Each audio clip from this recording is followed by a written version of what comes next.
And we are back here on the GSMC Football Podcast. And for the third part of the show, we are going to talk about a couple of things regarding the Atlanta Falcons with Kirk Cousins as well as Raheem Morris and the Falcons. Their thoughts on Kyle Pitts, their tight end, having a breakout season. Some optimism regarding him. And yeah, we've reached the halfway point of the show now because now we have 5 segments. So I know we talked about the Falcons a little bit to open the show, but I just wanted to talk about some things that, like I said, head coach Raheem Morris, what he had to say regarding Kirk Cousins as well as Kyle Pitts. So this is on Kirk Cousins and his progression from the torn Achilles. And this is what he had to say. He said, Kirk is every day improving. We're kind of right at the point where he's doing everything that we can do at this point in phase 2, which is nobody around him. There's no contact. He's all good with all those type of things. He's been doing all those things. He's been throwing. He's been out there pretty much a full go. Now we got him in a limited basis, obviously, because he's still in his rehab and his treatment and all those types of things. And he also said, it's not like training camp where I'm worried about people being around his feet. So seems like everything is progressing in the right direction. And he still had a couple more things to say. We'll limit what he does as far as the amount, not necessarily what he's doing. So those are all the quotes that I have from what he had to say about Kirk Cousins.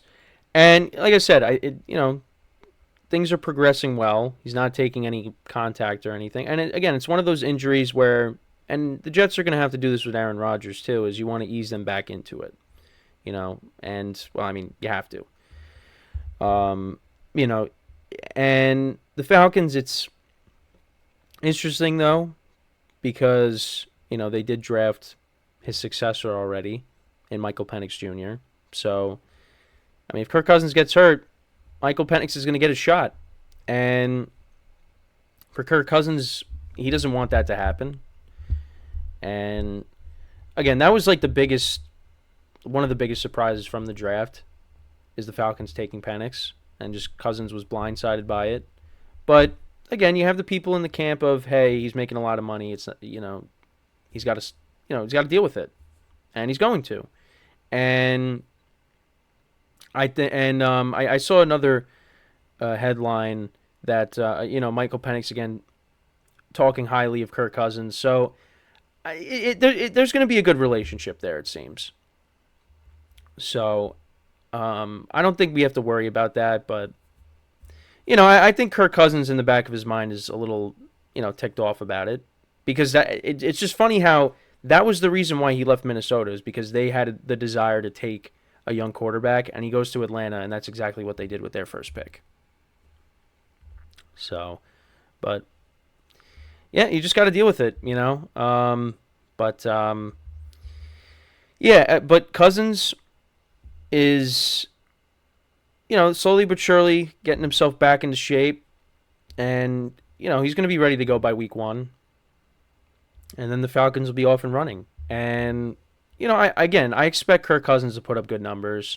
I think if he's healthy, the Falcons should be the favorites to win the division, in my opinion. But, you still got to be a little hesitant because he's coming off of a significant injury, and he's an older quarterback. So you do have to take that into account, but I think he's going to do well. And they got a good supporting cast around him.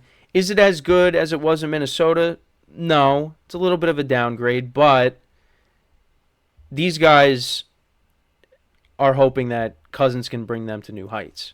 And I think they will. I think he will. But are the Falcons a team that I look at as a Super Bowl contender with Cousins? No, I don't. But I think they're a team that could definitely make the playoffs and maybe win a playoff game. But I don't see them going any further than the second round because I just think that there's other teams that are better. But that's my opinion on that. So, yeah, that's the update on Kirk Cousins. Slowly but surely making progress, and it seems like things are going well. And, yeah, he's going to be ready to go by week 1. So the other thing he talked about as well, Raheem Morris, was Kyle Pitts. Now, Kyle Pitts, the Falcons drafted him high in his draft, and he hasn't really been the player. He hasn't really had the productivity that you wanted to. I mean, I know especially doing fantasy, people are not happy with his performance, but the talent is there. It's just he hasn't been. I think some people look at that he just wasn't used properly with Arthur Smith. I mean, you had Jonnu Smith making plays in the offense last year. It's like, where's Kyle Pitts? And Raheem Morris talked about Kyle Pitts. He said how he's very excited about being healthy, and so are we. Getting a healthy Kyle Pitts gives you a really dynamic player that we believe in a lot, hence the picking up of his option and letting him be a part of our immediate and hopefully our long-term future. He also said, if we can get this guy going, we all know what he could be. That's the job of the coach to find out what a player can be and go get the best out of him. Hopefully myself along with my staff and all of our coaches, we can go and get the best version of Kyle Pitts, because that will be really good for all of us. And the other thing too is, I mean, I know I said how he's been used, but yeah, you could look at the quarterback position. And just, it's been a revolving door. You had Matt Ryan, you had Marcus Mariota, Desmond Ridder, and Taylor Heineke. Those are the quarterbacks that have been throwing to him. And, you're looking for some stability at that position. But, Kyle Pitts, actually his first season with Matt Ryan at quarterback, I mean, he only had one touchdown, but he did have over 1,000 yards receiving. He had 68 receptions, 1,026 receiving yards, and a touchdown. And then in 2022, 356 yards receiving, 2 touchdowns, and then 3 touchdowns. So the touchdowns have gone up slowly but surely, but yeah, I mean, you're hoping for more, and he had 667 receiving yards in 2023 on 53 receptions. So, yeah, I mean, you're kind of hoping for, more production out of him, and I think with Kirk Cousins, you're going to get that. But he played actually in every game in 2023 and 2021, but he only played in 10 games in 2022. And we do have a comment from Mr. Eric, who I did briefly mention before, talking about Netflix, airing the WWE. The host of the Wrestling Laureate podcast. I did not pronounce that right. But yeah, he's the wrestling podcast host, and he said Kirko Chain's going to bring the Falcons to the Super Bowl. I mean, listen, that's being very optimistic, but yeah, I don't know about that. And he said, "You're the man, Kenneth." You know what, Eric? You're the man too, because Eric, listen, he shouts us all out at the end of his shows, and I appreciate that. Probably one of the nicest guys you'll ever meet, even though I haven't met him in person. I see him over Zoom, but really nice guy. Make sure to check out the wrestling podcast. Make sure to do that. But appreciate the comments, Eric, in the chat. Yeah, so make sure to check out his shows. But yeah, always shouting us out at the end. So that's why, I'm trying to do the same thing, repay the debt, even though it's not really a debt, but whatever. I don't even know what I'm saying.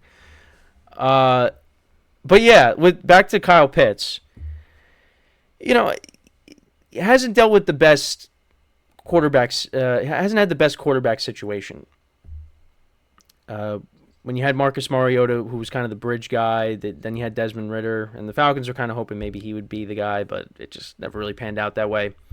And Taylor Heineke is kind of a backup. So now you're getting Kirk Cousins, and you see the success that Kirk Cousins has had over the years with tight ends. Like you go back to even when he played to Washington with Jordan Reed, and you had T.J. Hawkinson.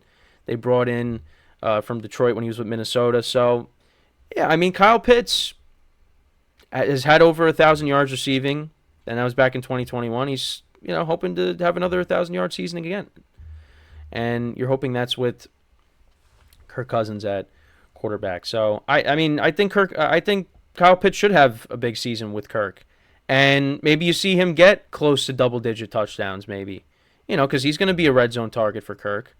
And, you hear Raheem Morris and what he's saying and, how he wants to put Kyle Pitts in the right situations and wants to bring the best out of him. Well, I think you might get the best out of Kyle Pitts. If you get Kirk Cousins back healthy, and he's the same Kirk Cousins that was putting up big numbers before he got hurt, Kyle Pitts should benefit from that. And I think, and Kirk's going to spread the ball around to his receivers, and Bijan Robinson and Tyler Algier, they're going to make an impact on the game as well. But it's I think Kyle Pitts is going to put up numbers this year. I don't know if he's going to get 1,000 yards, but I think you're going to see him. I think he's going to have a career best in touchdowns in a single season for him. I mean, again, the bar's not really that high because the most he's had in a season is 3. But I think you'll see him get more than 3 touchdowns with Kirk Cousins at quarterback for this season. But that's my thoughts on the Falcons. Let me know what you guys think about the Falcons. Again, Eric, he said that he's going to bring the Falcons to the Super Bowl. Kirk Cousins, yeah, I don't know about that. But I expect them to be in the mix for the playoffs and probably do make the playoffs. But that's my opinion. So when we come back from our third break of the show, we are going to talk about the Bears officially naming Caleb Williams the starting quarterback, which is not really that big of a surprise, but we're going to talk about it when we come back from our third break of the show. So with that being said, stick around, and we'll be right back here on the GSMC Football Podcast.